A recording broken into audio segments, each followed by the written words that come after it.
오늘 함께 나눌 말씀의 제목은 더 이상 낭비가 되지 않기를입니다. 지난주에 우리가 에베소서 첫 번째 말씀을 나누면서 하나님께서 우리에게 하신 일에 대해서 나누었고요. 오늘은 그의 아들 그리스도께서 우리에게 하신 일, 그리고 덤으로 하나 더 붙여서 성령께서 하신 일까지 해서 말씀을 나누려고 합니다. 하나님께서 하신 일들이 우리에게 와서 닿을 때 그걸 뭐라고 부르냐 하면 신령한 복이라고 부릅니다. 이 신령한 복 첫 번째가 창세 전인데, 우리를 거룩하고 흠없게 하시기 위해서 시간이 시작되기 전에, 역사가 시작되기 전에 이미 뜻하시고 계획하심이 있으셨다는 뜻입니다. 예정하심이 또 하나의 표현 방법인데, 자기의 아들들이 되게 하시려고 우리를 계획하시고 준비하시고 그리고 때를 기다리시기 시작하신 겁니다. 아담과 하와가 에덴 동산에서 쫓겨날 때부터 시작된 이 장엄한 역사가 드디어 예수 그리스도께 닿으면서 새로운 단어 하나를 우리가 배워야 되는데, 그게 뭐냐 하면 때가 찬 경륜입니다. 여러분, 이거 기억해 두시면 어디 가서 아는 척할 때 굉장히 유용합니다. 때가 찬 경륜입니다. 이게 무슨 뜻이냐 하면, 때가 찬 경륜이잖아요. 창세 전에 하나님이 예정하신 것을 기다려 오셨다 그랬죠. 그 기다림 가운데 아브라함이 세워지고 야곱이 세워지고 모세가 세워지고 다윗이 세워지고 그리고 요셉과 마리아가 세워지는 그 긴 세월 동안 기다리시던 그 때가 다 찼다. 때가 찬 하나님의 기다리심, 그리고 모든 피조물에 그 고난받으면서 주의 백성들, 하나님의 아들들이 회복되기를 기다리던 그 간절한 기다림의 때가 다 찼다. 때가 찬 경륜이요. 하나님이 예수님께서 하신 일 나타내는 겁니다. 에베소서 1장 9절 말씀이요. 같이 읽죠. 시작. 그 뜻의 비밀을 우리에게 알리신 것이요, 그의 기뻐하심을 따라 그리스도 안에서 때가 찬 경륜을 위하여 예정하신 것이니. 그러니까 예수님께서, 하나님께서 우리에게 하신 일들을 신령한 복이라고 부른다고요. 근데 그 신령한 복, 창세전과 예정하심으로 준비하신 것을 예수님께서 완성해 내셨는데, 그 완성해 내신 걸 뭐라고 부르냐 하면 때가 찬 경륜이라고 부르는 겁니다. 이 때가 찬 경륜, 그러니까 구체적으로 뭘 하셨는가 말이에요.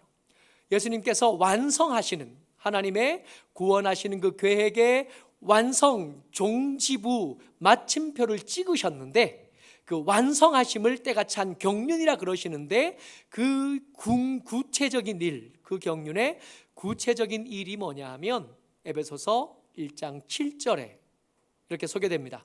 같이요. 시작. 우리는 그리스도 안에서 그의 은혜의 풍성함을 따라 그의 피로 말미암아 속량 곧 죄사함을 받았느니라. 때가 찬 경륜을 위해서, 때가 찬 경륜으로 예수님이 뭘 하셨냐면 그 피로 말미암아 속량하셔서 죄 없는 것으로 만들어 주셨음입니다. 속량. 여러분, 속량 그러면 우리가 떠올려야 될 사건이 있어요. 출애굽 때 그 유월절날 애굽 땅에 있는 모든 처음 태어난 것은 다 죽을 것이다 말씀하셨던 그때 있었던 일들을 속량이라는 단어가 등장하면 떠올리시면서 함께 묵상하셔야 됩니다. 그날 무슨 일이 있었는가 말이에요. 애굽 땅에서 태어난 모든 것들이, 애굽 땅에서 태어난 첫 번째 태어난 모든 것들은 다 죽는데, 사람도 그렇고 가축도 그렇고 그 다 죽을 때, 다 죽을 수밖에 없을 때 있었던 일, 출애굽기 12장 13절에 같이 읽어보죠. 시작. 나귀의 첫 새끼는 다 어린 양으로 대속할 것이요, 그렇게 하지 아니하려면 그 목을 꺾을 것이며 내 아들 중 처음 난 모든 자는 대속할지니라. 여기서 대속이라는 단어와 아까 에베소서 1장 7절에 읽었던 속량이라는 단어가 같은 단어예요. 같은 뜻입니다. 나귀의 첫 새끼 원래 다 죽여야 돼요. 다 죽여야 되는데 이 나귀는 크고 비싸잖아요. 좀 있다가 2월절이 지나면 떠나야 되죠. 짐 실어야죠. 어디다 실어요? 나귀에게 실을 겁니다. 그러니까 얘는 살렸으면 좋겠는 거예요.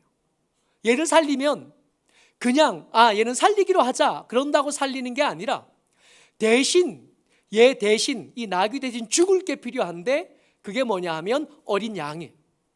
나귀를 살리고 싶으면 어린 양 죽이는 거고 어린 양이 아까우면 나귀는 목을 꺾어 죽여야 되는 겁니다. 가축도 그런데 사람은 그냥 넘어갈 수가 없죠. 그래서 사람도 원래는 다 죽여야 되는데 어린 양을 대신 죽여서 살아나게 하자. 어린 양을 죽여서 문설주와 임방에 피를 발랐잖아요. 그래서 집 안에 있는 생명을 살리기 위해서 집 밖에 있는 생명 하나를 거두어 가신 것, 이걸 대속이라고 부르고 이걸 속량이라고 말한다고요.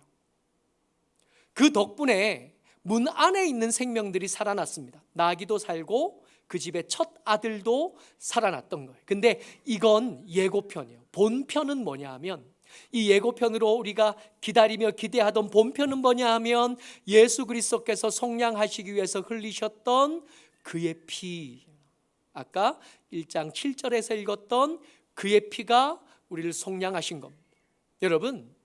여러분들과 제가 받은 은혜를 에베소서가 뭐라고 표현하냐 하면 신령한 복이라고 말한다고요. 앞에 신령한을 굳이 붙인 건 복이라 그러면 사람들이 떠올리는 게 너무 엉뚱해서 그렇습니다. 복 그러면 사람들이 떠올리는 것들이 하나님께서 말씀하시는 것과 너무 거리가 멀어서 이걸 그냥 말하면 또 이것과 섞어서 읽을 것이 염려가 되어서 이 복은 너희들이 그냥 쉽게 떠올릴 수 있는 그런 복하고 좀 달라. 이 복은 특별한 복이고 이 특별함은 신령한 복이라고 부를 거예요. 이 신령한 복은 창세 전부터 예정하셨다가 때가 차서 예수 그리스도의 피로 말미암아 속량함으로 이루신 때가 찬 경륜으로 완성하신 그의 복, 신령한 복, 우리가 누리는 거예요. 여러분들과 제가 믿어 고백하면서 하나님의 사람이 되고 하나님의 아들과 딸이 돼서 여기 있을 수 있게 된 것이 이 신령한 복입니다. 여러분, 이걸 우리가 알죠. 알고 아멘 합니다. 그래서 여기 온 거예요.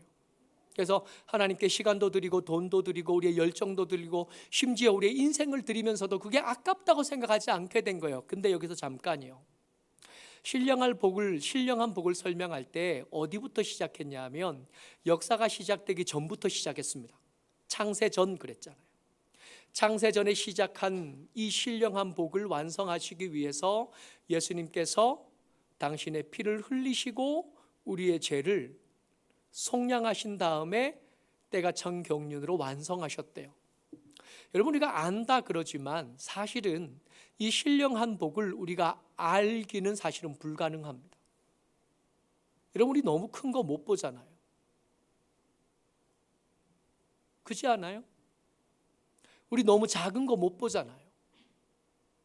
너무 느린 거 못 보죠. 너무 빠른 것도 못 봅니다. 예배를 드리기 전에 저 뒤에 최근에 현상한 사진들을 몇 장 더 붙였거든요. 그래서 그 사진을 이렇게 좀 보고 있었어요. 너무 행복한 거예요. 특별히 행복한 것은 우리 주유와 라온이와 다운이의 엉덩이 사진이 너무 예쁜 거예요. 근데 그 옆에 보면 금년 초에 필리핀에 가서 찍었던 사진, 우리 단기선교팀이 가서 찍었던 사진이 눈에 쏙 들어왔어요. 그때 장면이 떠오르는 겁니다. 3년 전에 화산 폭발이 있었던 곳이었거든요. 3년 전에 그 화산 폭발이 있었던 곳에 자연이 위대한 게 거기에 온갖 회색으로 뒤덮였던 것이 3년 만에 거의 회복했더라고요.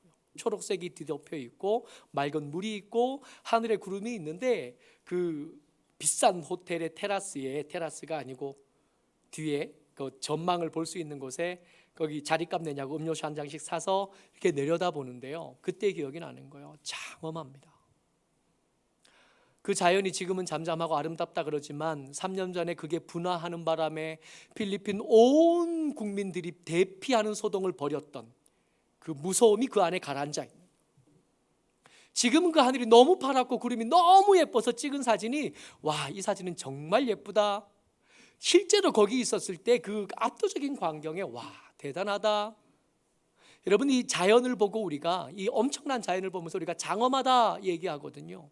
근데 여러분, 그 장엄하다 한 거요, 우리를 압도하는 그 장면을 보면서 느끼는 그 장엄함이 하나님께서 신령한 복을 설명하시면서 말씀하셨던 것, 시간 이전부터 시작해서 하나님이신 예수님께서 그의 피로 우리를 속량하신 이야기까지 이어지는 이 장엄함에 비하면 사실은 장엄할 것도 없는 거거든요.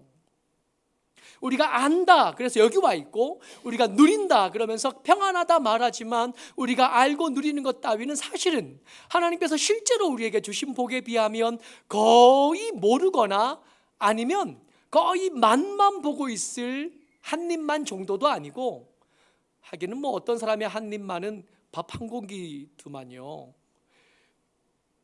그 정도가 아니고 정말 손가락에 찍어서 맛본 것보다도 작은, 그럴 수밖에 없는.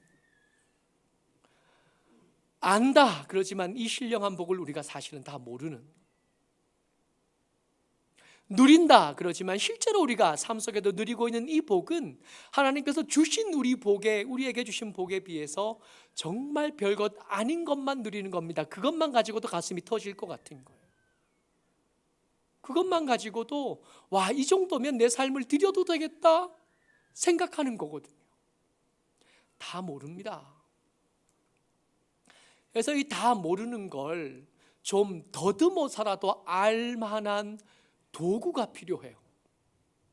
그래서 예수님께서 때가 찬 경륜에 한 가지 복을 더해서 우리에게 주시는데, 그게 뭐냐 하면 지혜와 총명입니다. 좀 전에 계속 말했던 것처럼 우리가 우리에게 주신 복을 다 모른다 그랬잖아요. 사실은 이게 피조물의 한계라서, 여러분, 피조물이 창조주를 아는 데는 한계가 있을 수밖에 없거든요. 가늠이 안 돼요. 근데 가늠이 안 되면 이건 내 한계니까, 피조물로서의 한계니까 내 탓이 아닌 거잖아요. 우리가 원래 그렇게 생겨 먹었으니까 내 탓은 아니야, 그러니까 괜찮아. 근데 그렇게 넘어갈 수가 없는 게, 우리 에베소서 1장에 똑같은 구절이 3번이나 반복되는 구절이 하나가 있어요. 계속 반복합니다. 그게 뭐냐 하면 그의 은혜의 영광을 찬송하게 하려는 것이라. 이게 6절, 12절, 14절에 똑같은 구절로 반복됩니다. 그러니까 하나님께서 우리에게 주신 은혜, 예수 그리스도께서 우리에게 주신 은혜, 성령께서 우리에게 주신 은혜를 왜 줬느냐를 설명하려고 하는데, 그 우리에게 은혜를 주신 목적이 뭐냐면 그의 은혜의 영광을 찬송하게 하려고 우리에게 주셨대요. 가끔씩 이게 남녀가 싸우잖아요. 왜 싸우냐 하면 남자가 뭘 잘못했는데 남자는 지가 뭘 잘못했는지 몰라. 여자가 불편하죠. 오빠 지금 나한테 미안하다고 말하지만 뭘 잘못했는지 모르지. 뭘 잘못했는지 말해봐. 이 정도 되면 우리는 할 말이 없어지잖아요. 머리가 하얘지는 거지. 야, 오늘은 곤란하겠다. 오늘 피곤하겠네. 잘못했다 그러면 뭘 잘못했는지 모른다 그러지. 그럼 잘못 안 했다 그러면 잘못한 줄도 모른다고 뭐라 그러지. 이래도 혼나고 저래도 혼나는 그 곤란한 상황. 감사와 찬양이 목적이래요. 그것 때문에 은혜를 주셨대요. 근데 뭘 받았는지도 모르고 찬양하면 그 찬양을 하나님께서 잘했다 그러시지 않을 것 같잖아요. 하나님께서 우리에게 거대한 장엄한 복을 주셨는데 이걸 모르는 거예요. 우리 한계가 있어서 모를 수밖에 없어요. 몰라요. 이거 뭐 한계니까 모를 수 있지. 근데 모를 수 있지 하고 넘어가고 싶은데 감사를 해야 된대요. 찬양을 해야 된대요. 영광을 돌려야 된대요. 아는 게 없네?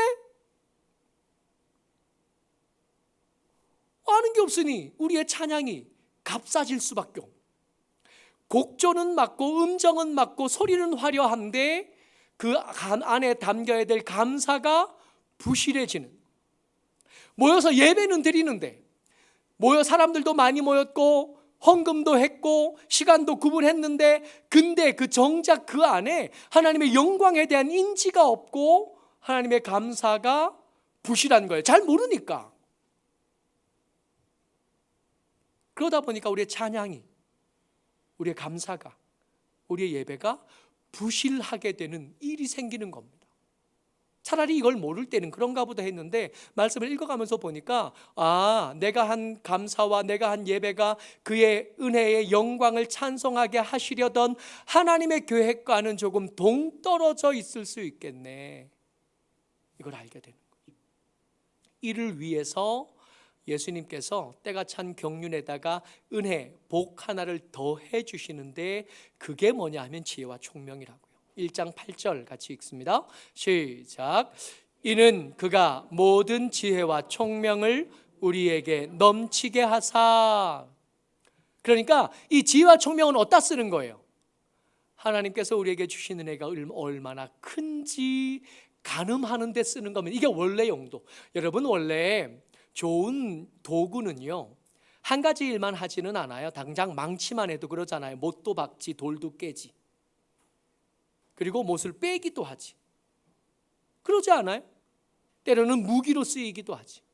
그러니까 좋은 도구는 한 가운데만 쓰는 게 아니거든요. 그러나 망치의 제대로 된 목적은 뭐냐면 못 박는 데 쓰는 게 제대로 된 목적. 지혜와 총명이 굉장히 다양하게 우리에게 유익하게 합니다. 삶을 살아가는데 그리고 또 우리의 닥친 문제들을 해결하는데 이 지혜와 총명이 너무 유용해요. 그래서 이 솔로몬이 백지수표를 내민 하나님께 지혜를 주십시오. 백성들의 이야기를 알아들을 수 있고 제대로 판단할 수 있는 마음을 주십시오 한 것이 하나님의 마음에 쏙 들었던 거예요.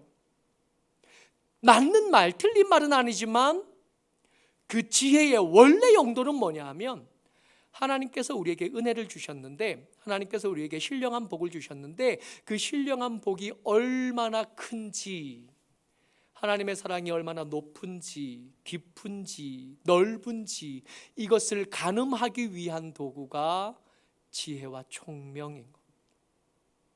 이 지혜와 총명을 얻으면 하나님의 은혜를 제대로 알게 되는 거예요. 그때부터가 진짜 찬양이 시작되는 순간. 모르면서 그냥 네 하는 거 가지고는 안 되잖아요. 우리도 안 되잖아요. 뭔가 선물이 가고 호의가 갔을 때 돌아오는 표정과 그 태도를 보면 저 사람이 정말 고마워하는 건지 정말 감사해야 하는 건지 아닌지 우리가 알잖아요. 여러분 우리도 아는데 아버지 하나님이 모르실까요? 우리가 진짜 찬양을 하고 진짜 감사와 예배를 제대로 드리려면 지혜와 총명을 얻어야 돼요. 이 지혜와 총명을 얻어서 하나님께서 우리에게 베풀어 주신 신령한 복이 얼마나 큰지 만지기 시작하셔.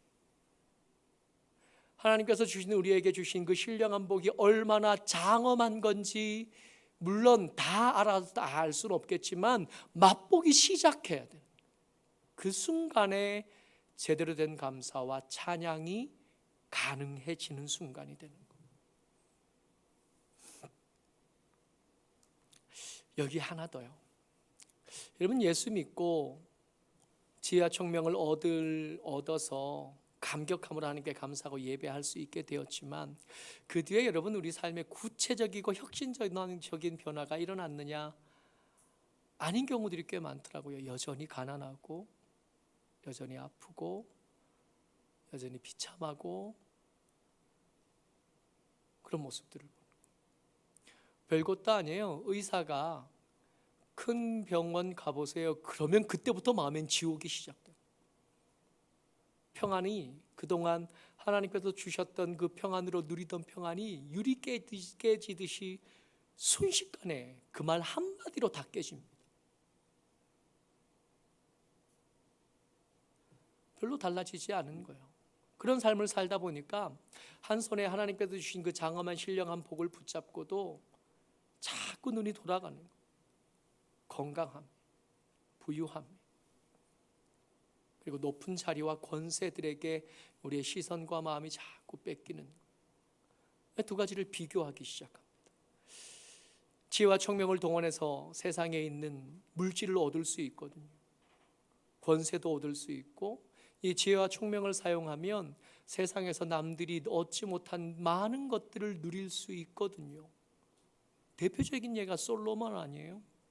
하나님의 주신 지혜를 가지고 전무후무한 복을 누렸던 사람이에요. 근데 그 말미를 이렇게 들여다보면 와, 이 사람이 믿음 있는 사람 맞나? 그 위대한 기도를 했던 그 사람 맞나 싶을 만큼 고민이 생기는 거예요. 처음에는 이게 너무 컸는데 지혜와 총명으로 이것을 가늠해 보면서 와, 이건 내 인생을 다 드려도 되겠다 그랬는데 비참하고 힘든 인생을 살다 보니까 눈이 자꾸 돌아가면서 하나님의 은혜를 알아야 될 도구로 주신 이것들 가지고 세상의 권세를 탐하고 부유함을 타면서 그렇게 막 흔들리는 거예요. 그런 흔들리는 우리를 위해서 성령께서 찾아오시는 겁니다. 여러분, 하나님께서 만드신 그 창세전과 예정하심 그리고 예수 그리스도의 때가 찬 경륜과 지혜와 총명이 우리 가운데 와서 막 흔들리려고 할 때 그 수많은 계획들과 장엄한 계약서들이 잘 고정되지 않으려고 할 때 성령께서 하시는 일이 뭐냐면 거기다가 도장을 꽝 찍는 거죠. 그때부터 이 계약서는 효력을 발휘하기 시작하는 거예요. 도장을 찍는 순간부터 그 집이 내 거가 되는 거고 도장을 찍는 순간부터 내 소유가 되는 거예요. 이걸 누가 해주시냐면 성령의 인치심, 성령께서 도장 찍으심, 인치다, 도장 찍다 같은 말이에요. 에베소서 1장 13절입니다. 같이요, 시작. 그 안에서 너희도 진리의 말씀 곧 너희의 구원의 복음을 듣고 그 안에서 또한 믿어 약속의 성령으로 인치심을 받았으니 이는 우리 기업의 보증이 되사 그 얻으신 것을 속량하시고 그의 영광을 찬송하게 하려 하심이라. 우리가 믿음을 지켜서 여기까지 나이 들어 여기까지 왔는데 여러분, 우리가 심지가 굳은 사람이라, 우리가 한번 정하면 이게 흔들리지 않고 요동하지 않는 사람이라 믿음을 지킨 게 아니라고요.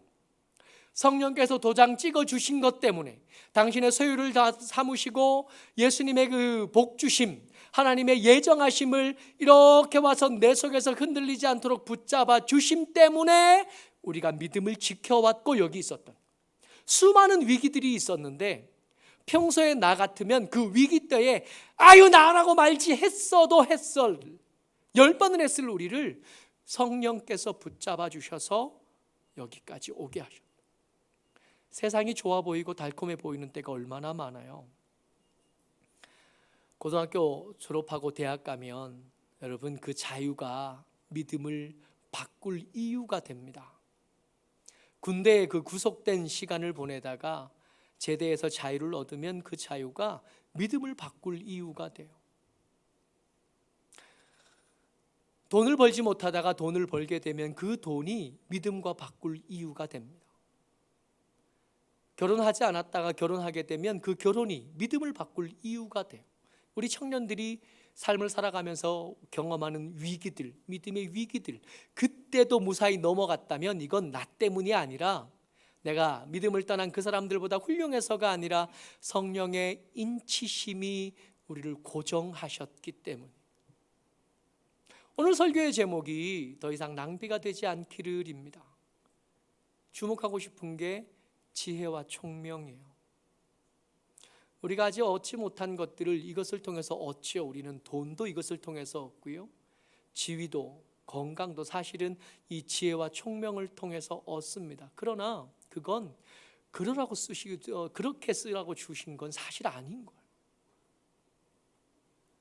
하나님의 주신 은혜가 얼마나 큰지를 지혜를 동원해서 보는, 하나님께서 내게 베푸신 은혜가 얼마나 장엄한지를 그 총명함을 통해서 보는 겁니다.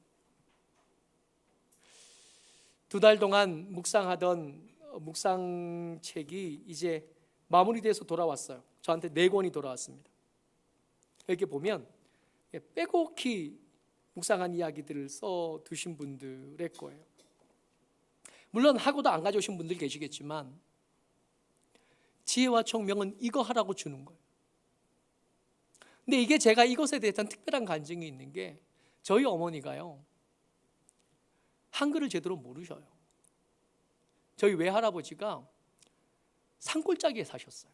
제가 지금도 기억하는 건 고등학교 때 여름방학 때 외갓집에 가려면 기차 타고 가서 버스 타고 가서 그리고 내려가지고 가지고 갔던 짐을 다 지고 2시간은 등산을 해야 돼. 그래야 할아버지 집에 닿아요. 그 할아버지 집에 가면 주위에 집 한 채 혹은 2채밖에 없어요. 그야말로 산 속에 살았어요. 그 산 속에 사는 그 집에 딸들, 아들들이 학교를 제대로 갔겠어요? 그렇게 살던 우리 어머니가 아들이 목사가 되니까 다니던 절에도 못 가고 코가 깨가지고 이제 교회를 가기 시작하신 겁니다. 교회를 가다 보니까 하라는 게 많잖아요. 시간이 지나 세례 받을 때쯤 되니까 공부는 하기는 어렵고 교회에서 숙제를 내준 거예요. 어머니 가서 성경을 좀 써오십시오. 세례 받을 때 숙제셨대요. 그래가지고 집에 가서 성경을 쓰기 시작한 겁니다. 아들, 딸 집에서 다 나가고 난 다음에 책상도 하나 없어서 우리 어머니 이렇게 성경을 쓰시는데 엎드려서 이렇게 쓰셨어요.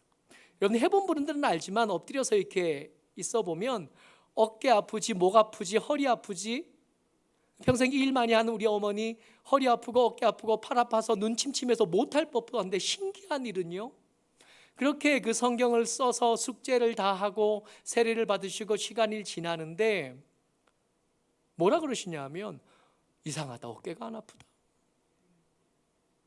여러분 그렇게 엎드려서 쓰시는데 그 엎드려서 성경을 쓰는 순간에 그 시간 동안에는 한 3시간, 4시간씩 쓰시거든요. 허리 아픈 줄도 모르고 어깨 아픈 줄도 모르고 눈 침침한 줄도 모르신대요. 더 중요한 거, 아들이 설교하는 영상을 코로나 때부터 그때부터 계속 보셨는데 아들이 하는 말이 뭔 말인지 아시겠더래요.